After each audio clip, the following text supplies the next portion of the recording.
America Bharat की तेल नीति तय करने चाहता है। क्या रूस, ईरान और वेनेजुएला के बाद अब भारत पर भी दबाव बढ़ाया जा रहा है? और आखिर पेट्रो डॉलर की लड़ाई में भारत कहां खड़ा है? अमेरिकी विदेश मंत्री मार्को रूबियो के एक बयान ने इस सभी सवालों को फिर से चर्चा के केंद्र में ला दिया है। नमस्कार, आप देख रहे हैं जी मीडिया का डिजिटल प्लेटफॉर्म। मैं हूं आपके साथ साक्षी सिंह। दरअसल मार्को रूबियो ने गुरुवार को कहा कि अमेरिका भारत के साथ ऊर्जा सहयोग बढ़ाने को लेकर बातचीत कर रहा है। उन्होंने साफ कहा है कि भारत अमेरिका से जितना तेल खरीदना चाहे, अमेरिका उतना तेल देने के लिए तैयार है। रूबियो ने कहा कि अमेरिका इस समय रिकॉर्ड स्तर पर तेल उत्पादन और निर्यात कर रहा है और वो चाहता है कि भारतीय ऊर्जा जरूरतों में अमेरिकी तेल की हिस्सेदारी और बढ़े। रूबियो 23 से 26 मई तक भारत दौरे पर है। इस दौरान वो नई दिल्ली में क्वाड देशों की बैठक में भी है, जिसमें भारत, अमेरिका, जापान और ऑस्ट्रेलिया शामिल है। लेकिन रूबियो के बयान में सिर्फ तेल व्यापार ही नहीं बल्कि वेनेजुएला का जिक्र भी चर्चा में आ गया। उन्होंने कहा कि वेनेजुएला की कार्यवाहक राष्ट्रपति डेल्सी रोड्रिगेज जल्द भारत आने वाली है और भारत वेनेजुएला के बीच सहयोग के कई मौके मौजूद हैं। यहीं से भारत की राजनीति और रणनीति दोनों में हलचल शुरू हो गई। इसी बीच कांग्रेस नेता जयराम रमेश ने सवाल उठाया कि आखिर अमेरिकी विदेश मंत्री को भारत की विदेश नीति और यात्रियों की जानकारी पहले से कैसे मिल जाती है। उन्होंने कहा है कि भारत और वेनेजुएला की तरफ से इस यात्रा की कोई आधिकारिक पुष्टि नहीं हुई थी, लेकिन अमेरिका पहले ही इसकी घोषणा कर चुका है। लेकिन असली बहस यहाँ से शुरू होती है। क्या अमेरिका भारत को रूस से दूर कर अपने तेल बाजार की ओर धकेलना चाहता है? फरवरी में अमेरिकी राष्ट्रपति डोनाल्ड ट्रंप भी कह चुके हैं कि भारत रूस की जगह अमेरिका और वेनेजुएला से तेल खरीदेगा।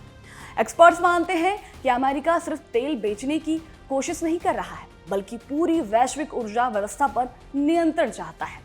वहीं अंतर्राष्ट्रीय मामलों के जानकार प्रोफेसर धनंजय त्रिपाठी का कहना है कि अमेरिका तेल व्यापार पर अपना वर्चस्व बनाए रखना चाहता है। पहले रूस पर प्रतिबंध लगाए गए, फिर वेनेजुएला में सत्ता परिवर्तन हुआ और अब ईरान पर दबाव बढ़ रहा है। उनका मानना है कि भारत अगर पूरी तरह अमेरिका तेल पर निर्भर हो गया तो ये रणनीतिक रूप से खतरनाक हो सकता है। असल में ये पूरी लड़ाई सिर्फ तेल की नहीं बल्कि डॉलर की ताकत की भी है।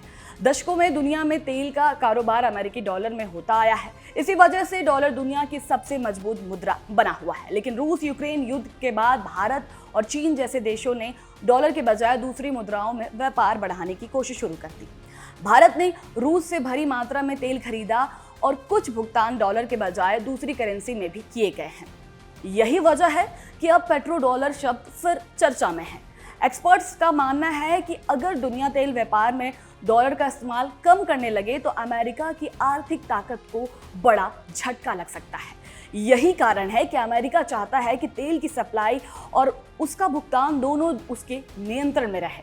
इसी बीच एक और दिलचस्प बहस सामने आई है। कुछ रणनीतिक विश्लेषकों का कहना है कि अमेरिका का ध्यान अब क्वाड से ज्यादा नए स्क्वाड समूह पर जा रहा है, जिसमें भारत की जगह फिलीपींस को अहम भूमिका दी जा रही है। दावा किया जा रहा है चीन के खिलाफ अमेरिका को फिलीपींस ज्यादा आक्रामक और भरोसेमंद साझेदार लग रहा है, जबकि भारत चीन को सीधे उकसाने से बचता है। ऊर्जा विशेषज्ञ नरेंद्र तनेजा का कहना है कि अमेरिका भारत पर ऊर्जा आयात को अपनी तरफ शिफ्ट करने का दबाव बना रहा है, लेकिन भारत पूरी तरह अमेरिका पर निर्भर नहीं हो सकता क्योंकि अमेरिकी तेल गल्फ देशों की तुलना में महंगा पड़ सकता है। साथ ही भारत फिलहाल करीब 42 देशों से तेल खरीदता है ताकि किसी एक देश पर निर्भरता ना रहे। कुल मिलाकर दुनिया में अब सिर्फ युद्ध ही नहीं चल रहा है बल्कि तेल, डॉलर और वैश्विक ताकत की बड़ी जंग छिड़ चुकी है। अमेरिका पेट्रो डॉलर की बादशाहत बचाना चाहता है तो वहीं रूस, चीन और ब्रिक्स देश नई आर्थिक व्यवस्था की ओर बढ़ रहे हैं। ऐसे में भारत के सामने सबसे बड़ी चुनौती यही है